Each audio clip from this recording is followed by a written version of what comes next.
Kaboom! That was the devastation of Hiroshima and Nagasaki during World War II in 1944. This is not to justify the massive destruction caused by that attack. Neither am I here to glorify war.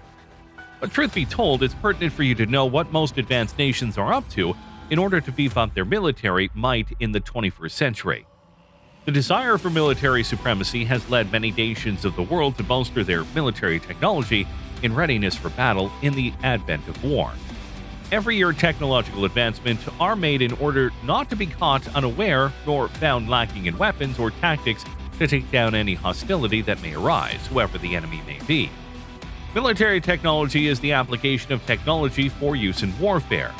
It comprises the kinds of technology that are distinctly military in nature and not civilian in application or are dangerous to use without appropriate military training.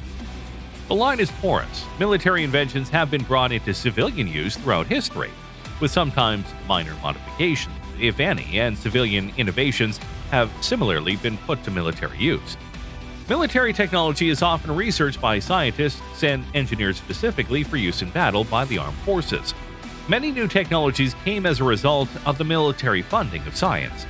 Imagine the impact of an atomic bomb that isn't as big as the human hand on two of the largest cities in Japan in 1944, and you should be amazed at the most insane military technology that may be found now. Let's take a look at a few.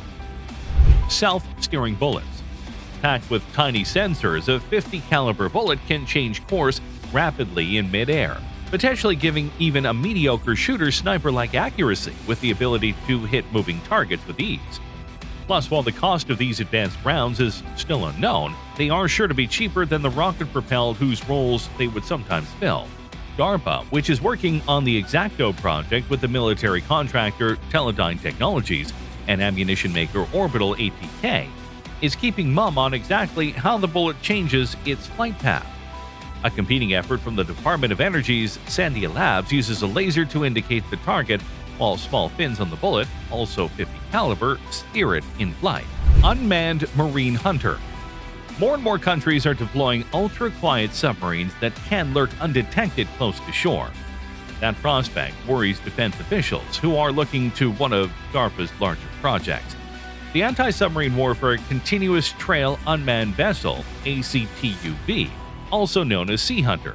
Think of it as a water-based drone that can hunt submarines for months at a time without anyone having to change watches, at least on board the vessel. Equipped with sonar, radar, and other synthetic vision systems, the ACTUV will be able to move through narrow channels and shipping traffic automatically. Laser cannons. For real. The iconic science fiction weapon is closer than ever to reality. The Navy's testing of its laser weapon system aboard the USS Ponce. The Navy expects to deploy even larger laser weapons aboard ships to protect them from threats such as small attack boats and drones. Meanwhile, on land, Boeing and the Army are working on a truck-mounted laser that can zap incoming threats such as mortar shells or drones. This program has the catchy name HEL-MD for High Energy Laser Mobile Demonstrator.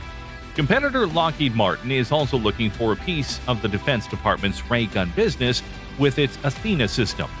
One of the many benefits of lasers is that they can fire repeatedly for minimal cost, just the diesel to power the truck-mounted generator that provides the bursts of energy the laser concentrates downrange. Every ship an aircraft carrier.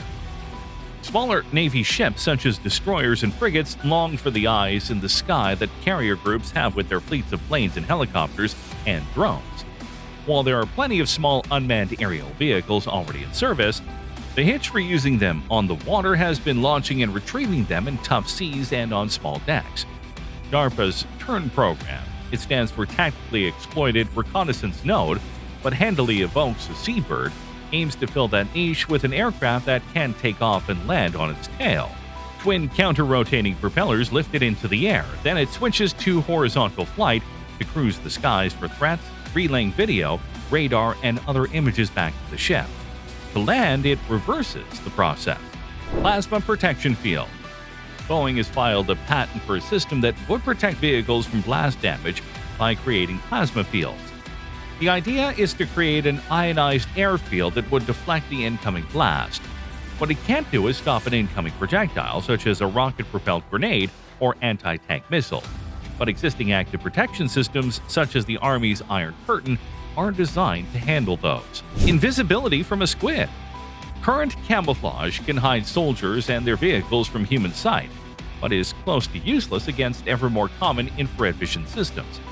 Scientists at the University of California, Irvine, hope to fix that with what they call invisibility patches, based on a structural protein that common squid, the ones that end up in calamari, use to change the color and reflectivity of their skin. This protein, called reflectin, functions in the same wavelengths as night vision systems, and discovery to a useful military application would be many years off, however. Extra stealthy bomber. While still a concept, the next-generation long-range strike bomber, a multi-billion-dollar, multi-year prize for contractors, is already in the research phase. Development will take many years.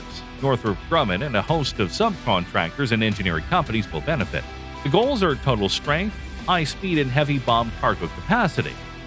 The plane will ultimately replace the aging fleet of B-52s and complement the small fleet of B-2 stealth bombers. Stealthy skin on the hardened reflective material do not only avoid radar but also change colors to reflect surroundings. The plane, as envisioned, will change to blue for daytime sky, white for cloud cover, and black for night. There will also be precision guidance in the bomber with high military-grade gyroscopes. The gyroscope research, partially funded by DARPA, is underway at Northrop Grumman's facility in Salt Lake City. The work on the skin is being done with Northrop and Raytheon. Satellite melter. What's one way to remove an enemy satellite? Melt it. A DARPA-funded program with Northrop Grumman and Raytheon is developing a satellite that will be designed to hunt and track an adversary's defense satellite. If done right, it will work by simple physics, reflecting a sunbeam on the enemy satellite that will, over the course of weeks, heat the opposing satellite just enough to make it fall out of orbit and burn up on re-entry from the upper stratosphere. It won't look like a brilliant strike in the sky. In fact, it won't even be seen. That's the idea. So these are a few of the most insane military technologies in the world today. See you next time, and don't forget to subscribe and click on the notification bell, for we have more engaging and captivating videos for you. See ya!